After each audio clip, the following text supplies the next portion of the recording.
Du 5 au 26 juillet, vivez le Festival of d'Avignon sur Speed Radio. Interviews, spectacles, rencontres, le théâtre se vit ici. Fabien et Séverine, bonjour. Bonjour. Bonjour.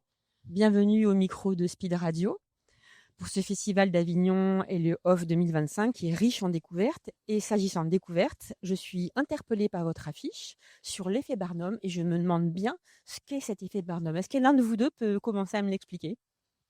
Alors moi, j'ai pris l'habitude de présenter cette pièce comme une farce sur les dérives potentiellement sectaires du milieu du bien-être. Voilà, donc le sujet est assez grave, il est dramatique, et nous on a décidé de le traiter avec beaucoup d'humour.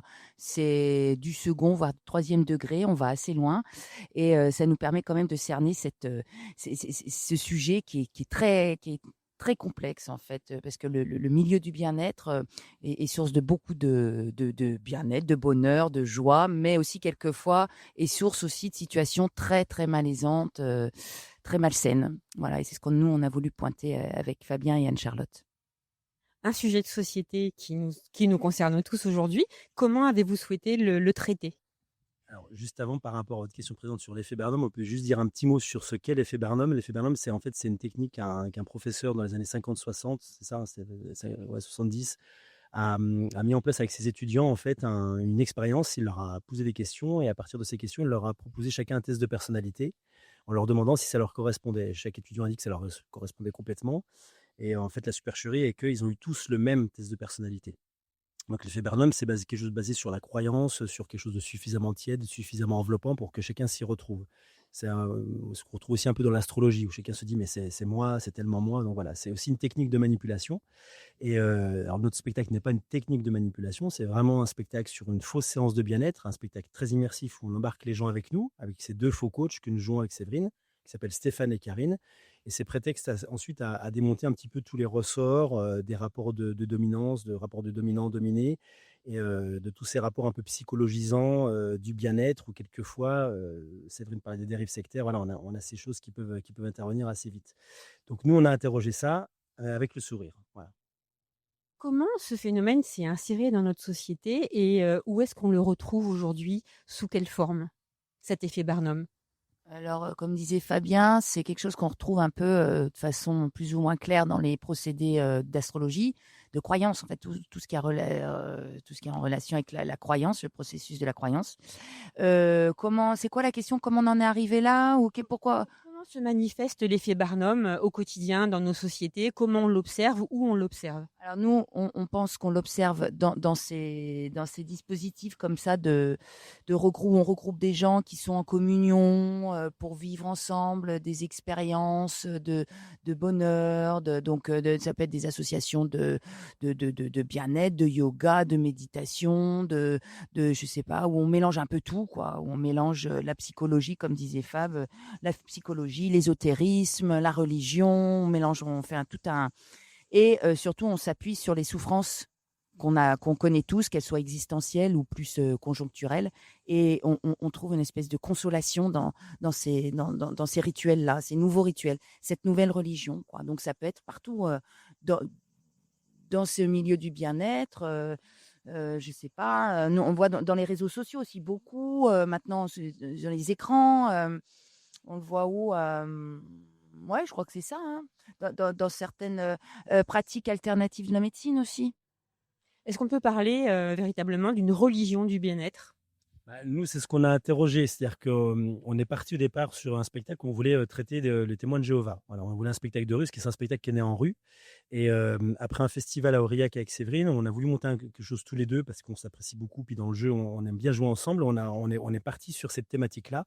On a creusé un peu, mais on s'est rendu compte que finalement, les témoins de Jéhovah, c'était un peu pauvre au niveau du contenu. On n'avait pas assez de matière pour en faire un spectacle. Ils ont des recettes pour tout, ils ont donné un nom à leur dieu. Bon, on a fait assez vite le tour. En revanche, en discutant, on s'est rendu compte que le bien-être, c'est la nouvelle religion. Il y a vraiment ce truc de tu dois absolument réussir ta vie, ton couple, tes enfants, ton travail. Tu es responsable de ton bonheur. Et on s'est dit qu'avec tous les rituels qui existaient dans ce milieu-là, le bol tibétain, le fait de se purifier au gros sel, les mantras qui marchent toujours par trois, la nourriture pranique, avec des stages dans tous les sens, dans toute la France, dans tous les endroits où on doit être responsable de son propre bonheur, de sa propre souffrance et de vraiment réaliser sa vie. Donc ça nous a intéressés et on a commencé à tirer ce fil-là en se disant que comme nous, notre fonds de commerce, on va dire, dans la compagnie, on est toujours un peu on traite les sujets toujours, mais avec sourire, quoi, avec décalage, avec humour, et on est toujours à la limite du vrai faux. Donc on avait fait un faux loto à l'époque, on a fait une fausse émission de télévision, et là on est sur une fausse séance de bien-être, où on s'est dit qu'on va faire quelque chose de très réaliste, pour emmener les gens avec nous dans une séance très immersive de bien-être, où on fait vraiment des vrais exercices collectifs, et après, le spectacle part un petit peu en cacahuète, je dis souvent, parce que voilà, la séance, elle se termine, on va pas spoiler le spectacle, mais la séance part un petit peu de travers, et on interroge tout ça avec le sourire. Mais ça n'empêche pas qu'à l'intérieur, on réfléchit aussi. Un spectateur nous avait dit une fois, est-ce que vous voulez nous faire rire ou nous faire réfléchir? En fait, tous les deux, quoi. Qu'est-ce que vous voulez créer chez le spectateur? Qu'est-ce que vous voulez montrer aux spectateurs de notre société d'aujourd'hui? Bah, nous, on veut créer, je sais pas ce qu'on veut créer, mais en tout cas, on veut les faire rire. Ça, c'est sûr. Ça bouge pas. Et nous, la réussite, c'est pour nous une séance réussie, c'est quand ça a vraiment ri. Les gens rient. Et moi, j'aime beaucoup ce rire-là, c'est un rire un peu de malaise. C'est-à-dire qu'ils se retiennent en même temps. Ils rient, mais en même temps, ils se retiennent de rire. C'est ce truc étouffé, quoi, qui nous intéresse parce qu'ils osent pas rire. C'est très bizarre ce qu'on fait. Et voilà, donc ça, c'est ce que je veux, moi, chez le spectacle. On annonce dans le tract, on dit souvent, c'est un spectacle qui est zen, drôle, décapant.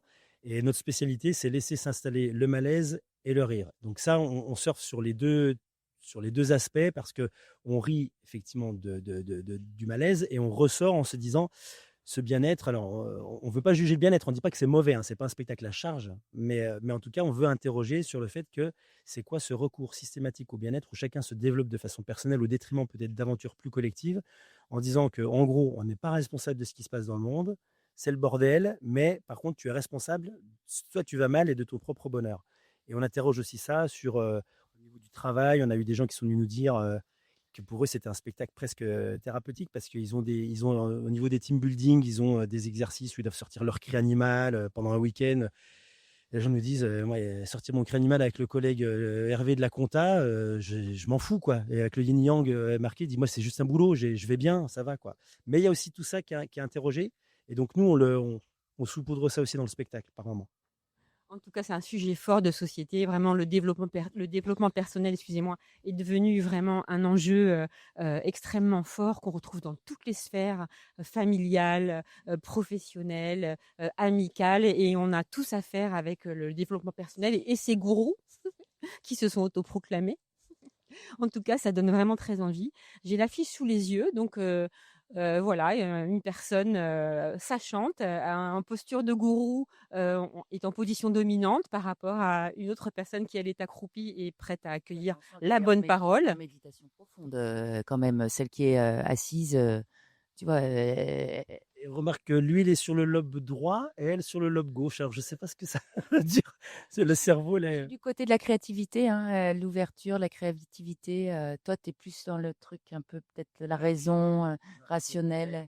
Oui, le père, beaucoup, ouais. Père, grand-père, voilà, toute cette lignée-là de mal dominant, quoi. En tout cas, un spectacle qui fait réfléchir, qui fait rire visiblement. Et c'est au Festival d'Avignon, aujourd'hui, au Théâtre l'Albatros, 29 rue des Teinturiers, à 13h15 jusqu'au 26 juillet. Et on vous retrouve après où? Alors, on se balade pas mal en France. On sera fin août. Alors, on retourne chez nous en Bourgogne, là, parce qu'on est une compagnie qui est originaire de Bourgogne. Donc, on va jouer un petit peu là sur la Saône-et-Loire. Fin août, on repart en Normandie. On va être du côté de Quevilly. Et après, on revient et on repart à nouveau du côté de Rouen. Et puis, en septembre, on sera dans la Vienne. On fait l'ouverture de saison culturelle de Condat-sur-Vienne. Voilà, s'il y a des gens là-bas dans le 40 qui veulent nous venir voir. Puis après, on va se balader un peu partout encore. À bientôt. Merci pour cet échange sur Speed Radio. Merci, vraiment, merci beaucoup à toi. Cet été, vivez le Festival d'Avignon avec Théâtre et Spectacle de Paris. Le magazine incontournable pour ne rien manquer de cette folle aventure théâtrale. Sélection de spectacles éclectiques, reportages exclusifs, interviews coup de cœur. Des pièces qui font rire, vibrer, réfléchir et surtout rêver. Un numéro spécial disponible tout au long du festival. pour vous guider au cœur de la plus belle scène vivante du monde. Et à la rentrée, on prolonge le plaisir avec une sélection parisienne pleine de surprises. Retrouvez Théâtre et Spectacle de Paris dans vos théâtres préférés et laissez-vous porter par la magie du spectacle vivant.